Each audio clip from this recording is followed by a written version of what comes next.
ایک شخص کو شکار کرنے کا بہت زیادہ شوق تھا۔ ایک دن اس نے ایک جال بچھایا، اتفاق سے اس جال کے اندر ایک چڑیا پھنس گئی۔ شکاری بہت خوش ہوا اور اس نے اس چڑیا کو پکڑ لیا۔ چڑیا نے اس سے کہا، اے انسان، تم نے بہت زیادہ شکار کیے ہیں، بہت بڑے بڑے جاندار پکڑے ہیں، کئی ہرن اور کئی بکرے تم نے پکڑے اور کھائے ہیں، ان چیزوں کے مقابلے میں میری کیا حقیقت ہے؟ تھوڑا سا تو گوشت ہے میرے جسم میں، اس سے تو تمہاری بھوک بھی نہیں مٹے گی، تمہارا اس سے کچھ نہیں بنے گا۔ اگر تم مجھے آزاد کر دیتے ہو تو میں تم سے وعدہ کرتی ہوں کہ میں تمہیں 3 نصیحتیں کروں گی جو تمہارے لیے بہت زیادہ مفید ہوں گی۔ اور چڑیا نے کہا کہ ان نصیحتوں میں سے ایک نصیحت میں تمہیں ابھی کروں گی، جبکہ دوسری اس وقت کروں گی جب مجھے تم چھوڑ دو گے اور میں دور جا کر کسی دیوار پر بیٹھ جاؤں گی۔ اس کے بعد تیسری اور آخری نصیحت وہ تمہیں میں اس وقت کروں گی جب میں اس دیوار سے بھی اڑ کر دور کسی درخت پر جا بیٹھوں گی اور تمہاری پہنچ سے دور نکل جاؤں گی۔ اس شخص کے دل میں تجسس پیدا ہوا کہ ہو سکتا ہے چڑیا کوئی ایسی نصیحتیں کر دے جس سے زندگی بدل جائے۔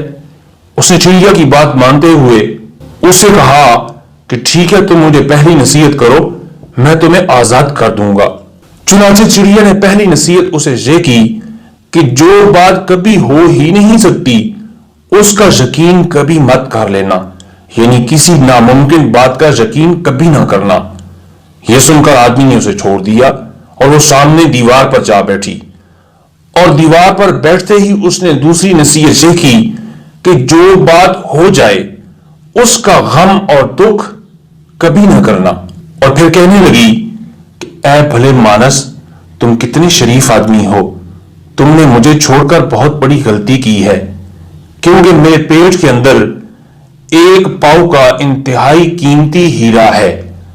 اگر تم مجھے ذبح کر لیتے اور اس ہیرے کو حاصل کرنے میں کامیاب ہو جاتے تو تم دنیا کے رئیس آدمی بن جاتے اور وہ دولت تمہاری کئی نسلوں کے لیے کافی ہوتی۔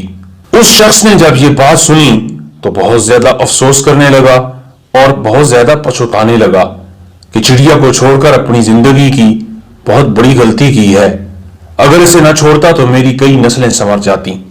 لیکن چڑیا نے جب اس آدمی کو پریشان دیکھا تو فوراً اس سے مخاطب ہوتے ہوئے کہا کہ اے بھلے مانس، ابھی میں نے تمہیں پہلی نصیحت یہ کی تھی جسے تم بھول گئے ہو کہ جو بات کبھی ہو ہی نہیں سکتی اس کا یقین کبھی بھی نہ کرنا۔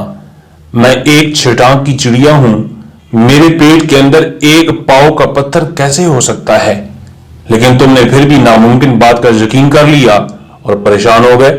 میں نے تمہیں دوسری نصیحت یہ کی تھی کہ جو کام ہو جائے اس کا کبھی غم اور افسوس نہ کرنا، لیکن تم مجھے چھوڑنے کے بعد خواہ مخواہ غم میں مبتلا ہو گئے اور میری دوسری نصیحت پر بھی عمل نہ کیا، حالانکہ تم مجھے چھوڑ چکے تھے، وہ کام تو آلریڈی ہو چکا تھا، تمہیں پریشان ہونے کی کیا ضرورت تھی؟ چڑیا بولی، لہذا تمہیں تیسری نصیحت کرنے کا کوئی فائدہ نہیں، تم نے کون سا پہلی 2 نصیحتوں پر عمل کر لیا ہے؟ یہ کہتے ہوئے چڑیا ہوا میں اڑ کر وہاں سے غائب ہو گئی۔ معزز ناظرین، ہم اکثر اپنے آپ کو عقل کل سمجھتے ہوئے اپنے بزرگوں کی نصیحتوں کو ہوا میں اڑا دیتے ہیں، حالانکہ بزرگوں کی نصیحتیں ان کے زندگی بھر کے تجربات اور مشاہدات سے بھرپور اثاثے ہیں جن پر عمل کر کے مستقبل روشن ہو سکتا ہے۔ ریئل ڈائری پی کے چینل کو سبسکرائب کریں تاکہ دلائل سے بھرپور اخلاقی معلومات آپ کو سب سے پہلے مل سکیں۔